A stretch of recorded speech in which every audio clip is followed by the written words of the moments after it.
Stephen, can we just start? What's the latest with Louis Moult's suggestions that he has signed a pre-contract? I don't know anything about pre-contracts. As I said in the written press, I'm not sure they're worth the paper they're wrote on anyway. Obviously there's a lot of interest in Louis, and we've spoke to clubs about Louis. They've contacted us and had the respect to contact us. So that's currently ongoing. So it's not a case that there's a done deal anywhere. He's going there either in January or the summer. No, there's nothing a done deal. As I say, there is certain clubs that have spoke to us and had the courtesy to speak to us, because we all know they're meant to do that there, but that isn't always the case. But they have had the courtesy to come and speak to us. Louis is well within his rights to speak to people. So that's where we are at the current time. We spoke about Louis last week as well. When it comes to January and you weighing up what the best thing is it difficult to know if it's better to take some money for him in January or what his worth would be to keep him till the summer? Yeah, that's the dilemma. But ultimately we've made Louis numerous contract offers now. And Louis told me he won't be at the club after the end of the season, and we made offers probably above and beyond ourselves to probably make him the best paid player in the last 15-20 years at the football club.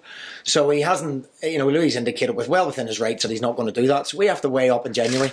If somebody comes in with the money that benefits the football club, then we may look to take that. If it's not, we'll look to keep him. It must be difficult when you look at the figures that are being mentioned, £10,000 a week and things he could be offered if he moves. Well, you just can't compete with that. No, we can't. We get crowds of 4,000 people, and I have to say that the offer we put on the table to Louis was an incredible offer for this football club. And as I say, he's earned the right to choose whether to do that or not. And once somebody indicates that they're not going to be at the football club at the end of the season, you have to be fair to them. Louis done great for the football club as well. We have to acknowledge that.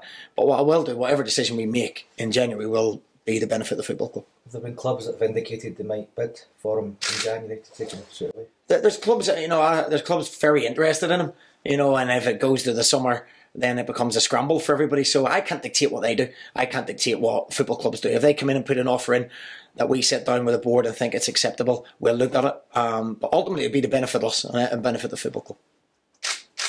What are you expecting from Partick Thistle? A tough game. I said outside, I've watched Partick numerous times. They're a good side, and it surprises me where they are.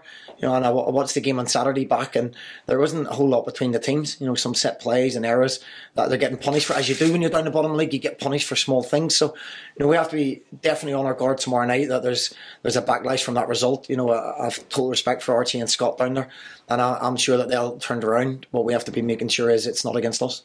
Are you entering an easier period now in terms of fixtures, or is there more pressure because it's not teams like Celtic that you're taking on?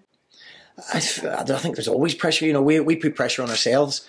Come the break, we want to be in the top 6. These are 3 games that we want to get points from, but there'll be tough games. Because Partick are bottom of the league at the minute, it doesn't make it any easier. Firhill's a hard place to go to, so we won't be anything. There'll be nothing taken for granted. We'll prepare as we always do, as we would do if we're playing Celtic or whether we're playing Partick. It makes no odds to me. We'll make sure we're well prepared. Who's Alex Fisher? He's concussed. he's actually okay. He's fine, but the new rules regarding concussion, they're not allowed to play. So Alex won't be fit for tomorrow night, but he'll be available again on Saturday. How's Chris Cadden? Cadden's is better than we thought. He's a lot better than we thought. If he doesn't make Wednesday, we're hopeful for Saturday. We thought at one stage it might be a lot longer, but he was sensible. He came off early, and we look at him again Saturday, but he won't be fit for Wednesday night. Peter Hartley and Trevor Carson, are they still? Peter Hartley's definitely out. Trevor will be touch and go again. He's had an injection, so we're just seeing how he responds to that, and we'll make a late call on him on Wednesday. But Russell coming in was excellent. So we're hopeful that Trevor will be fit, but if not, we're confident in Russell. Ellis Plummer's not fit. George Newell's back training again, so it might be a little bit early to throw him in. But other than that, we're okay.